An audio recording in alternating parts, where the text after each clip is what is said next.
couple of articles today on the ethics of ectogenesis from the applied ethics literature, brought to you from a trail here beside Fort Loudon State Historic Park near my hometown of Vonore, Tennessee.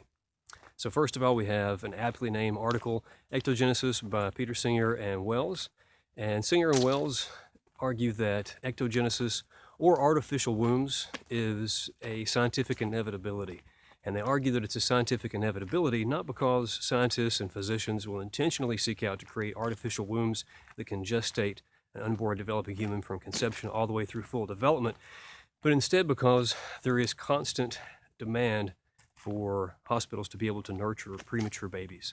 And it's the case that the viability date, the date at which you can take a unborn developing human out of the womb and gestate it further in what in essence is an incubator, continues to be pushed back further and further, closer and closer to conception as we learn more about gestation and our technology and our science and our medicine improves. And Singer and Wells argued that eventually it's going to be all the way from conception all the way through full development, or the 9-month mark. So it's coming. It's not something that we should argue about whether or not it should or shouldn't happen. We can have that conversation. But they say as a matter of historical course, it's going to come about, and that's why. Now, they consider the ethical implications in terms of the impact on the interests of women, and they consider ectogenesis as a potential liberator of women. And it could be a potential liberator of women in that it would free them from the burdens of pregnancy. They could become mothers. They could enjoy the joys of parenting and parenthood without having to go through the 9 months of physical burden, as well as the medically dangerous and very laborious process of labor itself.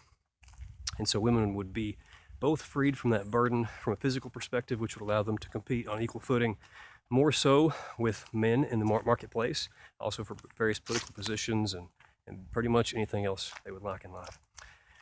They consider the perspective that perhaps mechanical wombs and mechanical gestation would undermine the social valuation of mothering, and with it, the social value of women in general as a sexual class. But they argue the benefits for ectogenesis, the freeing, liberating benefits would outweigh any undermining this might cause for the valuation of women in general. They also consider ectogenesis as a possible source of organs for donation, or organs for particular persons. And I say, well, how in the world are you going to get organs from ectogenesis? Well, if you combine cloning technologies with ectogenetic technologies, you could perhaps take some of my DNA and put it in a stem cell and put it in one of these ectogenesis machines, and perhaps even alter my genetic code such that this clone, this Mac clone, doesn't develop a brain.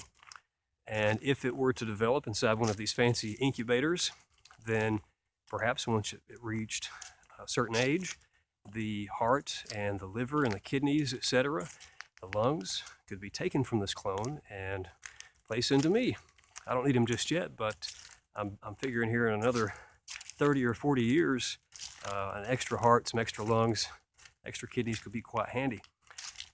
The ethical permissibility of doing this isn't problematic from the perspective of degrading or disrespecting a rational being, because if this Mac clone didn't develop or developed without a brain, it wouldn't be an autonomous agent, wouldn't possess the capacity for higher reason, etc., etc. And so that wouldn't be a worry. But what the worry would be is that this would undermine the social valuation of human life in general, and in particular our valuation of infant life.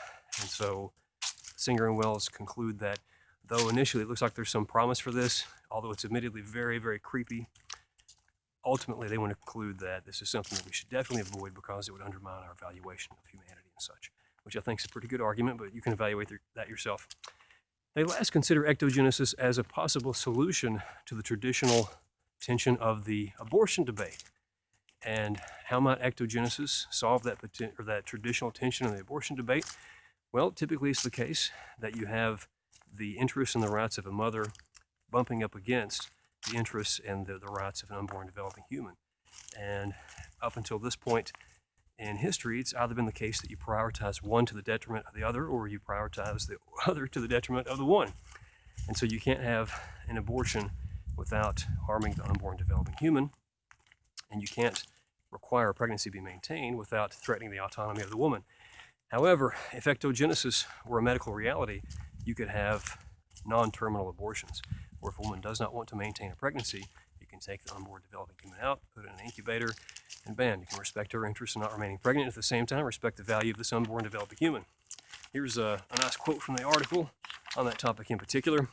Ectogenesis could at some future time make right-to-life organizations drop their objections to abortion, for it is only our inability to keep early fetuses alive that makes abortion synonymous with the violation of any right to life that fetuses may have.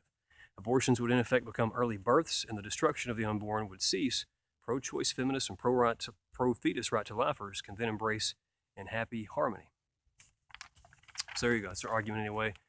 There could be problems with this. I'm sure there are. And in fact, Maureen Sander-Staudt is going to tell us a bit about those problems in her article, Ectogenesis of Machine Born.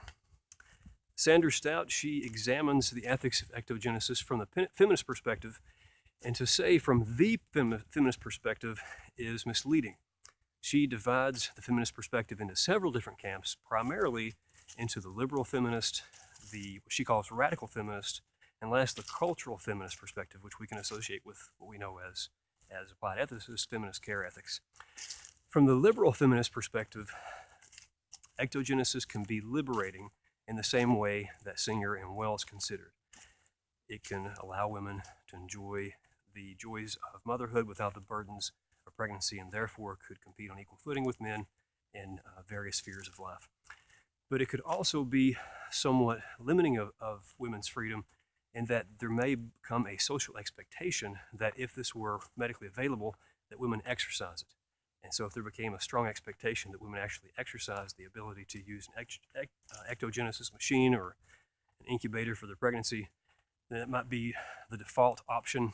And so with that pressure to exercise that default option would come some limiting of women's freedom. And so that would undermine the interests of liberal feminists, who typically argue in favor of or promote, quote, liberty, equality, and autonomy for women, which they argue is undermined by sexism that is, quote, rooted in customs and legal restraints which impede women from equally participating in public spheres. And so ectogenesis would allow women freedom to have babies and become mothers, even if they're fertile or after they went through menopause, and it would enable them freedom from the burdens of pregnancy. So you got good things or actually those are both good things. But the bad thing is it could set up that expectation that women definitely wouldn't definitely be expected to pursue this, but the expectation would certainly be there. And on that, Sander-Staudt says, quote, the public presence of a pregnant woman might again become a social anomaly. And, quote, pregnancy could become perceived as so primitive and disgusting that it feasibly becomes a non-choice. Women who desire to retain their sexual appeal as a social power might perceive little choice but to opt for an artificial pregnancy. And so there's a couple of different primary considerations from the liberal feminist perspective. From the radical feminist perspective, this is Sander-Staudt's term, this is her characterization. From their perspective, it is the case that there is socially ingrained sexism, but it's not just a social phenomenon, it has a biological root. And that biological root is the fact that women have to endure the burdens of pregnancy. And so the solution to this can't be non-discrimination laws, it can't be legal requirements for maternity leave. Instead, it has to go right to the source. There's a prominent feminist from this angle named Firestone, and she says, or Sander-Staudt says of Firestone, she describes pregnancy as, quote, barbaric because of its painfulness and brute organic physicality. Firestone argues that reproductive technology has a significant capacity to free women from the oppressive and disgusting aspects of biology, insisting that, quote, we can no longer justify the maintenance of a discriminatory sex class system on the grounds of its origins in nature. Indeed, for pragmatic reasons, we must get rid of it. It's from page 116. So that's kind of a continuation of the liberal feminist perspective, except that the radical feminist perspective says we have to actually address the root of that sexism, the root of that inequality. And that root is pregnancy and ectogenesis. Hey, we have to bring it about, because if we don't, the difference between the two and the inequality will be perpetuated. You can't avoid it. Last, Sander-Staudt considers the perspective of what she calls cultural feminists, which we could equate with feminist care ethics. She says, quote, an ethics of care takes relationships as an ontological starting point and normative ideal. Fostering reciprocal relationships and nurturing selves through relationships are primary goals. Ideals of care reveal independence to be a potential source of ethical failing when it creates disconnection from the needs of others. The mother-child relationship has been central to the formation of this ideal, which in many ways contrasts starkly with the liberal feminist ideals of liberty, autonomy, and equality, as well as Firestone's ideal of escape from biological motherhood. So this perspective from a feminist care ethics perspective embraces the role of mothering, because that's the foundation, or what they argue is the foundation of this emphasis on relationships to begin with. And if we take the naturalness away from mothering and we put unborn developing humans and machines, it's going to fully undermine that perspective, and with it definitely devalue the status of women in mothering, which they think is essential to a full and robust moral understanding. They argue that the conceptualization of pregnancy as the conceptualization of pregnancy as a mere mechanical process that a machine could and should duplicate only reinforces the idea that women contribute nothing essentially intellectual or unique to the process of human gestation. Sander-Staudt also says that widespread ectogenesis could lead to, quote, the perception of pregnancy as a disfiguring disability, pregnant women as potential contaminators of fetuses, and birth as barbaric.